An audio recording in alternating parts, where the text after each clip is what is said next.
Bro, keputusan finansial paling mahal yang sering diambil orang umur 23-29 itu bukan nikah, bukan beli mobil, tapi tanda tangan KPR 20 tahun cuma karena lihat banner.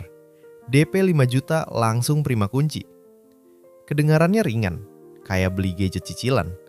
Padahal itu kontrak yang bisa ngunci hidup lu sampai umur 45. Dan biasanya semua dimulai dari satu momen sederhana. Lu scroll Instagram, lihat temen seumuran foto depan rumah baru. Captionnya klise. Alhamdulillah rumah pertama di usia 27. Like-nya ribuan, komentarnya penuh pujian. Tiba-tiba dada lu agak sesek. Bukan iri, tapi kayak ada tekanan halus yang bilang, gue juga harus punya. Besoknya lu mulai browsing, ketemu iklan DP 5 juta. Proses gampang, langsung terima kunci. Gak ada yang cerita di iklan itu kalau rumah 400 juta bisa berubah jadi total pembayaran 800 juta lebih selama 20 tahun. Artinya, di umur 25, lu tanda tangan komitmen sampai hampir 50 tahun. Setengah usia produktif lu. Dan keputusan sebesar itu sering diambil cuma karena takut ketinggalan. Takut dibilang belum mapan, takut harga makin naik. Masalahnya bukan rumahnya, bro. Masalahnya adalah usia 20-an itu fase paling powerful buat eksplorasi karir, bangun bisnis, dan naikin income secara agresif. Begitu cicilan 4-5 juta per bulan nempel, ruang gerak lu langsung menyempit. Ambil risiko jadi mikir berkali-kali. Pindah kota demi peluang lebih besar jadi ribet. Modal usaha kepotong cicilan. Di video ini, gue bakal bongkar kenapa sistem bikin KPR terlihat seperti jalan aman. Gue bakal tunjukin hitung-hitungan real yang bikin lu mikir ulang. Dan gue bakal kasih strategi supaya lu tetap bisa punya rumah tanpa mengorbankan kebebasan finansial di usia emas. Kalau lu kelas menengah yang lagi berjuang naik level dan gak mau hidup cuma buat bayar cicilan, video ini bisa jadi sudut pandang yang beda banget dari yang biasa lu denger. Sebelum kita lanjut, gue penasaran dulu bro. Lu nonton ini dari mana? Di kamar sambil rebahan? Di kafe sambil numpang wifi? Atau lagi nongkrong di warkop habis pulang kerja? Tulis juga kota lu di komentar. Gue pengen lihat sejauh mana keresahan soal rumah ini nyebar. Karena percaya nggak percaya, tekanan buat beli rumah itu hampir sama di Jakarta, Bekasi, Surabaya, sampai Makassar. Sekarang kita masuk ke akar masalahnya. Dari kecil, kita dikasih narasi yang sama. Kerja tetap, beli rumah secepat mungkin, cicil pelan-pelan. Seolah-olah itu rumus pasti jadi aman. Padahal realitanya beda. Data Bank Indonesia beberapa tahun terakhir nunjukin harga properti residensial naik rata-rata 3-5% per tahun. Kedengarannya wajar, tapi suku bunga KPR komersial bisa di kisaran 8-11% efektif per tahun tergantung bank dan kondisi ekonomi. Artinya, lu beli rumah 400 juta dengan tenor 20 tahun dan bunga 9%. Cicilan bisa di kisaran 3,5-4 juta per bulan. Kalau rata-rata 4 juta per bulan selama 20 tahun, total pembayaran bisa tembus 900 jutaan lebih. Lu pikir beli 400 juta, yang lu bayar hampir 1 miliar. Dan itu belum termasuk biaya notaris, asuransi, pajak, renovasi awal, furniture, dan maintenance. Sekarang gue tanya jujur bro. Kalau income lu 8-10 juta per bulan, lalu 4 juta terkunci buat cicilan. Sisa berapa buat investasi? Buat bangun usaha? Buat ambil risiko karir? Inilah realitas sistemnya. KPR dijual sebagai simbol kestabilan, tapi jarang dibahas bahwa itu juga alat pengikat arus kas jangka panjang. Dan buat kelas menengah yang lagi berjuang naik level, arus kas itu senjata utama. Begitu senjata lu dikunci 20 tahun, siapa yang sebenarnya diuntungkan?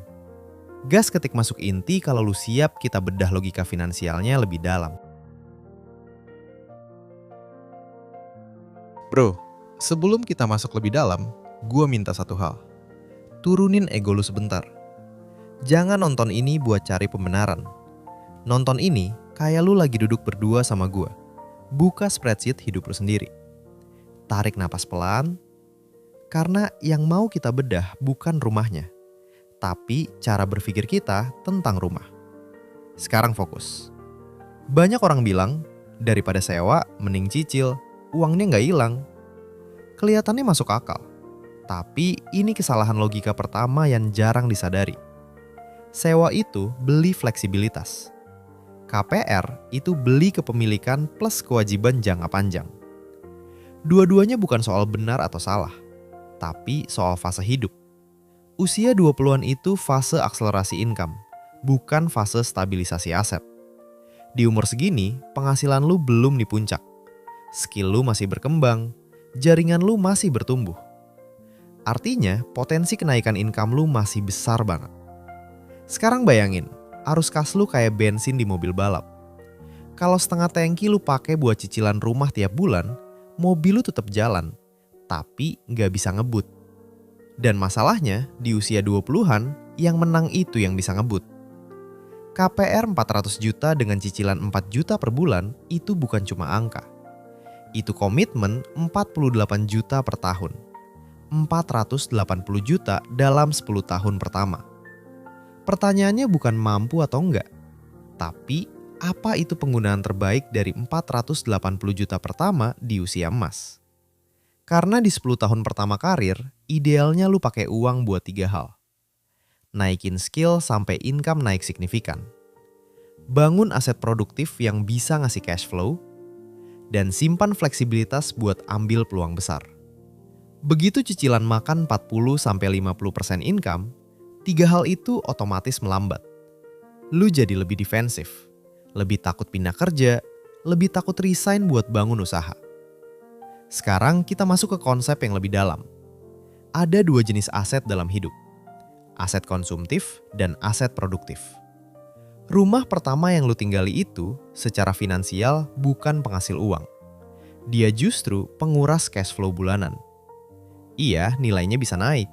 Tapi kenaikan 3-5% per tahun itu sering kalah sama total bunga yang lu bayar di awal. Dan di 5-7 tahun pertama KPR, mayoritas cicilan lu itu bayar bunga, bukan pokok. Artinya, equity lu naiknya pelan banget. Sementara kalau 4 juta per bulan itu lu alokasikan ke instrumen produktif atau bisnis kecil yang tumbuh 10-15% per tahun, dalam 10 tahun potensi akumulasi dan efek compoundingnya bisa beda jauh. Gua nggak bilang sewa selamanya, gua bilang timing itu segalanya. Usia 20-an itu waktu paling strategis buat nambah mesin uang, bukan nambah beban tetap. Dan ini langkah praktis pertama yang jarang dibahas. Sebelum mikir beli rumah, ukur dulu rasio fleksibilitas finansial lo. Kalau cicilan lebih dari 30% income bersih, artinya ruang gerak lu mulai sempit. Kalau lebih dari 40%, lu lagi ngunci diri. Dan kalau income lu belum stabil atau masih sangat tergantung satu sumber, KPR itu seperti berdiri di satu kaki sambil bawa barbel 20 tahun. Sekarang gue mau lu bayangin satu skenario jujur. Lu umur 25, ambil KPR 20 tahun. Di umur 30, ada peluang kerja di kota lain dengan kenaikan gaji 70%. Atau ada peluang bisnis bareng temen yang butuh fokus penuh 2 tahun. Dengan cicilan 4 juta tiap bulan, berani nggak lu ambil? Inilah biaya tersembunyi yang nggak pernah masuk brosur. Bukan cuma bunga, tapi biaya kehilangan peluang, opportunity cost. Dan buat kita yang lagi berjuang naik kelas, opportunity cost itu sering lebih mahal daripada bunga bank. Makanya bro, pertanyaannya bukan rumah atau sewa. Pertanyaannya adalah, di fase hidup lu sekarang, mana yang bikin lu tumbuh lebih cepat? Kalau lu masih di fase eksplorasi karir, bangun skill, atau lagi ngerintis usaha, prioritas pertama harusnya naikin kapasitas income. Karena begitu income lu naik 2-3 kali lipat, rumah 400 juta itu bukan lagi beban 20 tahun. Bisa jadi cuma proyek 5-7 tahun. Dan itu beda banget rasanya. Sekarang tetap stay fokus. Di bagian berikutnya, kita bakal masuk lebih teknis. Kita bakal bongkar mitos harga rumah pasti naik, jadi pasti untung. Dan kita bedah skenario real kapan beli rumah justru masuk akal. Jangan kemana-mana, karena di titik ini lu baru setengah sadar. Sekarang kita masuk ke bagian yang lebih sensitif, bro. Kalimat yang paling sering dipakai buat membenarkan KPR itu simpel banget. Tenang aja, harga rumah pasti naik. Kedengarannya logis, tanah terbatas, penduduk nambah, tapi logika itu setengah cerita. Kenaikan harga properti residensial rata-rata 3-5% per tahun di banyak wilayah. Sementara bunga efektif KPR bisa 8-11%. Artinya kalau rumah lu naik 4% setahun, tapi uang lu bekerja negatif karena bunga lebih tinggi, selisihnya kemana? Ke bank. Dan ada satu fakta yang sering bikin orang kaget. Di 5-7 tahun pertama KPR, porsi terbesar cicilan lu itu bayar bunga. Pokoknya cuma turun sedikit. Jadi ketika orang bilang, gua udah 3 tahun nyicil rumah, secara psikologis terasa progres. Secara angka, equity-nya belum signifikan. Sekarang gue mau lu lakukan satu hal kecil. Kalau lu lagi nyicil, tulis di komentar. Umur berapa mulai KPR dan cicilan berapa persen dari income lu sekarang. Bukan buat pamer, bukan buat dibandingin. Tapi biar kita sama-sama lihat realitasnya di lapangan. Karena seringkali yang bikin orang ambil keputusan bukan hitungan, tapi tekanan sosial yang halus. Temen beli, kita ikut beli. Kakak udah punya, kita ngerasa harus punya. Padahal kondisi finansial tiap orang beda. Sekarang kita bahas anomali yang jarang disentuh. Banyak orang bilang, daripada uang habis buat sewa, mending cicil. Oke, kita uji. Misal lu sewa 2 juta per bulan. KPR 4 juta per bulan. Selisih 2 juta itu kalau lu konsisten investasikan ke instrumen yang returnnya rata-rata 10% per tahun selama 10 tahun, efek compoundingnya bisa jadi signifikan. Belum tentu lebih besar dari kenaikan harga rumah, tapi sangat mungkin mendekati, bahkan melewati di beberapa skenario. Dan yang paling penting, uang itu tetap fleksibel. Kalau ada peluang bisnis, bisa dialihkan. Kalau butuh pindah kota, gak ribet jual aset. Rumah itu aset tidak liquid. Jual rumah butuh waktu, butuh biaya, butuh kondisi pasar yang tepat. Ini bukan berarti rumah jelek. Ini soal urutan strategi. Kalau pondasi income lu belum kuat, rumah bisa jadi beban. Kalau income lu sudah stabil dan punya aset produktif lain, rumah jadi alat stabilisasi. Bedanya tipis, tapi dampaknya beda jauh. Sekarang gue mau lempar satu pertanyaan yang mungkin bikin lu diem sebentar. Kalau besok income lu naik 2 kali lipat, keputusan beli rumah hari ini masih terasa berat gak? Kalau jawabannya enggak, berarti masalahnya bukan di rumahnya. Masalahnya di kapasitas income saat ini. Dan ini insight penting banget. Banyak orang mencoba mengamankan masa depan dengan membeli rumah dulu. Padahal masa depan lebih aman ketika mesin penghasil uang lu yang diperbesar dulu. Rumah itu hasil, bukan fondasi. Coba tulis jujur di komentar, bro. Lu lagi pengen beli rumah karena benar-benar kebutuhan? Atau karena ada rasa takut tertinggal? Gak usah panjang, satu kalimat aja cukup. Kadang dengan nulis, kita baru sadar motivasi asli kita apa. Di bagian terakhir nanti, gue bakal kasih skenario praktis. Kapan waktu yang lebih masuk akal buat beli rumah? Dan gimana caranya supaya ketika lu beli, itu jadi langkah strategis, bukan reaktif. Stay bareng gue, karena di titik ini, lu udah mulai lihat gambaran besarnya. Bro, kalau dari tadi lu ngerasa, gila, ini gue banget. Tenang, ini bukan video buat nyalahin keputusan orang. Ini buat ngasih lu kontrol lagi. Dan mungkin ini solusi yang sebenarnya selama ini lu cari, tapi nggak pernah dijelasin runtut. Sekarang kita bikin strategi yang konkret. Langkah pertama, stop mikir punya rumah atau enggak. Ganti pertanyaannya jadi, kapan waktu paling kuat buat gue beli? Itu beda mindset. Sebelum beli rumah, pastikan 3 fondasi ini beres dulu. Pertama, dana darurat minimal 6-12 bulan biaya hidup, bukan 1-2 bulan.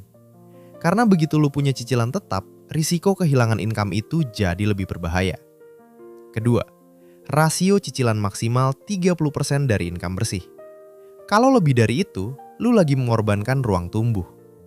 Dan ketiga, lu sudah punya minimal 1 aset produktif atau skill yang bikin income lu bisa naik, bukan stagnan.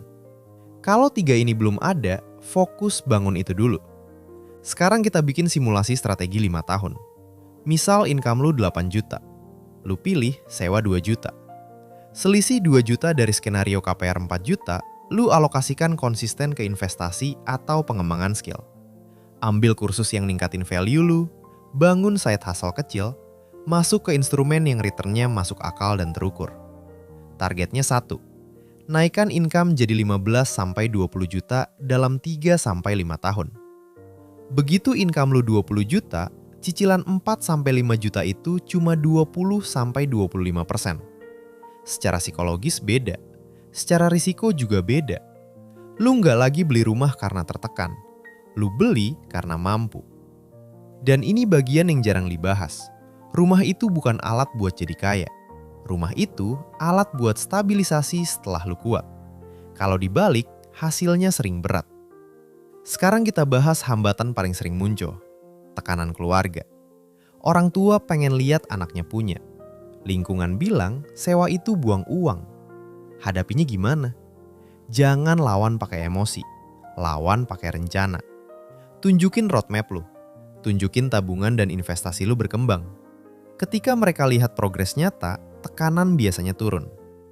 Hambatan kedua, rasa takut harga naik terus. Iya, harga properti cenderung naik. Tapi income lu juga bisa naik kalau lu fokus ke kapasitas. Harga rumah naik 5% per tahun itu berat kalau income lu stagnan. Tapi ringan kalau income lu tumbuh 20-30% per tahun. Masalahnya sering bukan di harga rumah, tapi di stagnasi diri. Dan gue tahu bro, sebagian dari lu bukan cuma pengen rumah. Lu pengen rasa aman, pengen ngerasa hidup lu bergerak maju. Tapi rasa aman finansial itu datang dari kontrol arus kas dan kemampuan menghasilkan uang. Bukan cuma dari sertifikat atas nama sendiri. Bayangin 5 tahun ke depan, lu punya income 2 kali lipat, punya dana darurat tebal, punya aset produktif yang ngasih cash flow. Terus lu beli rumah. Itu bukan lagi beban, itu simbol kemenangan. Dan yang paling penting, lu nggak kehilangan kebebasan di usia paling eksplosif dalam hidup lu. Kalau dari semua yang kita bahas ada satu bagian yang paling nusuk buat lu, tulis di komentar bagian mana. Kadang insight paling mahal datang dari pengakuan paling jujur. Karena perubahan finansial itu nggak dimulai dari tanda tangan KPR, tapi dari keberanian buat mikir beda. Kalau lu masih nonton sampai sini, kemungkinan besar lu bukan cuma pengen rumah, lu pengen naik kelas. Dan itu dimulai dari keputusan yang sadar, bukan keputusan yang reaktif. Di bagian terakhir, gue bakal rangkum semuanya jadi satu perspektif utuh yang bisa jadi pegangan lu ke depan. Stay bareng gue bro. Bro, hari ini kita nggak sedang debat rumah versus sewa. Kita lagi bedah cara berpikir. Kita lihat gimana DP 5 juta bisa jadi pintu masuk komitmen 20 tahun. Kita hitung gimana rumah 400 juta bisa berubah jadi hampir 1 miliar. Kita bongkar bagaimana cicilan besar di usia 20-an bisa mempersempit ruang gerak, bukan memperluas. Intinya sederhana, tapi dalam. Usia 20-an itu fase memperbesar mesin uang, bukan fase mengikat arus kas jangka panjang. Rumah bukan musuh, KPR bukan setan. Tapi timing yang salah bisa bikin keputusan bagus berubah jadi beban berat. Kalau pondasi income kuat, dana darurat aman, aset produktif sudah jalan, rumah jadi simbol stabilitas. Tapi kalau semula itu belum siap, rumah bisa jadi jangkar yang nahan kapal lu buat berlayar lebih jauh. Sekarang pertanyaannya balik ke lu. Lu mau beli rumah karena siap atau karena takut?